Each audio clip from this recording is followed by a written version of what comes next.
La ligne débute avec trois lignes formeuses de carton américaines, F2000 de chez Comarmé, et puis ensuite on a encore tout au fond là-bas un lancement pour notre partie B2C qui était prévu pour faire des bacs en plastique.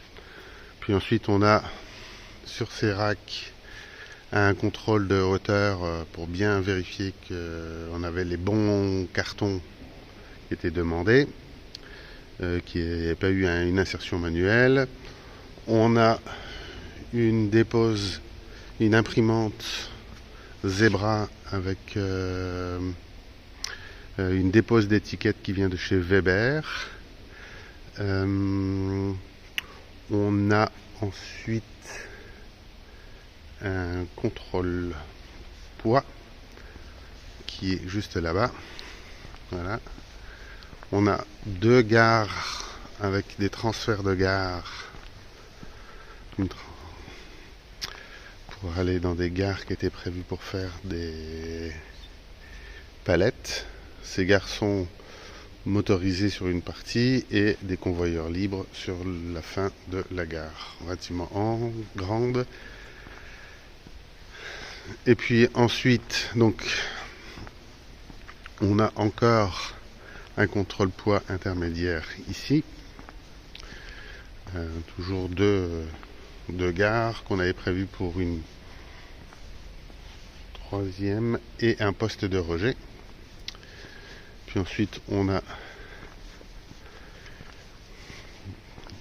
un convoyeur qu'on peut tourner pour pouvoir rentrer et faire le réappro derrière.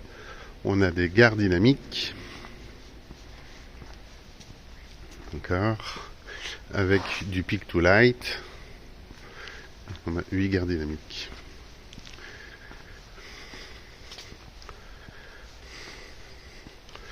Les racks dynamiques font donc, sur chaque gare on a 4 meubles de 2,50 m de large à peu près. D'un côté on a 3 niveaux et de l'autre côté on a 5 niveaux.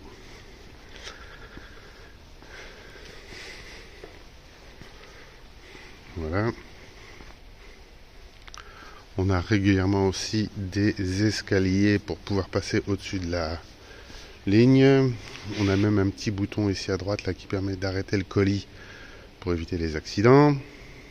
Voilà, on arrive en fin de ligne et en fin de ligne on a une balance qui a un contrôle poids final avec 2 postes de rejet. On avait prévu un poste d'emballage B2C et puis le retour de la chaîne si le carton n'était pas complet, quoi. Enfin, on va arriver, si le carton était complet, on arrive à la dépose bordereau de livraison. Voilà, avec l'imprimante Xerox, la dépose du BL dans le colis.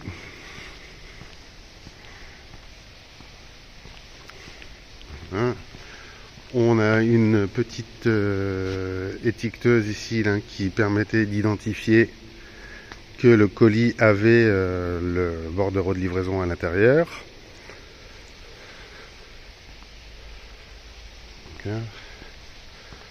Enfin, on a 4 postes d'emballage manuel, calage, fermeture.